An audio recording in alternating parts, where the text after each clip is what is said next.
नमस्कार दोस्तों, मैं सुखदेव साहू। आज आपको बताऊंगा दोस्तों कॉन्टेक्ट एक लाइब्रेरी में एक लाइब्रेरी है जो यहाँ पे और इसका साउंड लगभग मिलता जुलता हारमोनियम की साउंड जैसा है।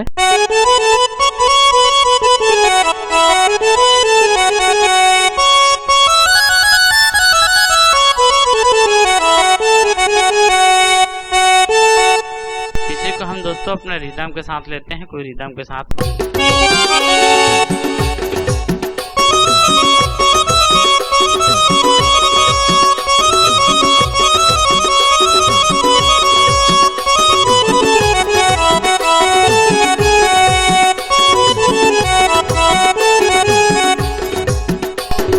इस तरह से है दोस्तों, इस तरह से लगेगा और ये साउंड बहुत बेस्ट है दोस्तों, ये हारमोनियम जैसा ही लग रहा है। तो ये वीडियो आपको जरूर पसंद आया होगा। जिस साथी को चाहिए वीडियो के नीचे नंबर है, वहां से आप ले सकते हैं। ओके, थैंक्स, नमस्कार दोस्तों।